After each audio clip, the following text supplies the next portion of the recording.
പഹൽഗാം ഭീകരാക്രമണത്തിൽ പാകിസ്ഥാൻ ഭീകരകേന്ദ്രങ്ങൾ ആക്രമിച്ച ഇന്ത്യയുടെ തിരിച്ചടിയിൽ ആശങ്ക പ്രകടിപ്പിച്ച് UN secretary general Antonio Guterres രംഗത്ത്.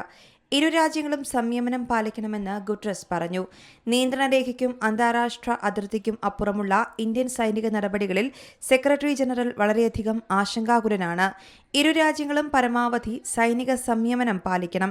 ഇന്ത്യയും പാകിസ്ഥാനും തമ്മിലുള്ള സൈനിക ഏറ്റുമുട്ടൽ ലോകത്തിന് താങ്ങാനാകില്ലെന്നും UN സെക്രട്ടറി പറഞ്ഞതായി മേധാവിയുടെ വക്താവ് സ്റ്റീഫൻ ഡുജാറിക് പറഞ്ഞു. ഏപ്രിൽ 22-ന് കശ്മീരിലെ പഹൽഗാമിൽ നടന്ന ആക്രമണത്തിനു ശേഷം ഇന്ത്യ പാകിസ്ഥാൻ സംഘർഷം വർദ്ധിക്കുന്നത് നാണക്കേടാണെന്നാണ് അമേരിക്കൻ പ്രസിഡന്റ് ഡൊണാൾഡ് ട്രംപും പ്രതികരിച്ചത്. ഇത് വളരെ വേഗം അവസാനിക്കുമെന്നാണ് താൻ പ്രതീക്ഷിക്കുന്നതെന്നും ട്രംപ് കൂട്ടിച്ചേർത്തു.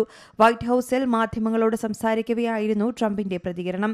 ഇന്ത്യയും പാകിസ്ഥാനും തമ്മിലുള്ള സ്ഥിതിഗതികൾ സൂക്ഷ്മമായി നിരീക്ഷിച്ചു വരികയാണെന്ന് US സ്റ്റേറ്റ് സെക്രട്ടറി മാർക്കോ റൂബിയോയും പ്രതികരിച്ചു.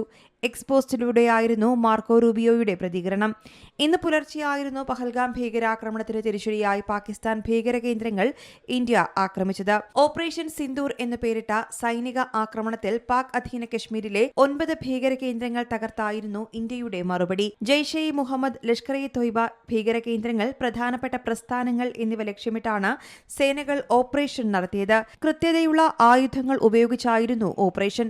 ഫ്രാൻസ് നിർമ്മിത സ്കാൽപ് മിസൈലുകൾ, ക്രൂയിസ് മിസൈലുകൾ എന്നിവ ഇതിനായി സേനകൾ ഉപയോഗിച്ചു.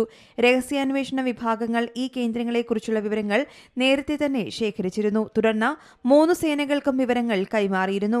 ശേഷമാണ് സേനകൾ സംയുക്തമായി ആക്രമണ പദ്ധതികൾ തയ്യാറാക്കിയതും ആക്രമിച്ചതും. 9 കേന്ദ്രങ്ങളിലായി 9 മിസൈലുകളാണ് ഒരേ സമയം വർഷിച്ചത്. ഇതോടെ കനത്ത ആഘാതമാണ് ഭീകരർക്കു നേരെ ഉണ്ടായത്. News desk Zee Malayalam news. ഏറ്റവും പുതിയ വാർത്തകളും വിശേഷങ്ങളും വിരൽ തുമ്പിലറിയാൻ സീ മലയാളം ന്യൂസ് എല്ലാ ഡിജിറ്റൽ പ്ലാറ്റ്ഫോമുകളിലും ലഭ്യം.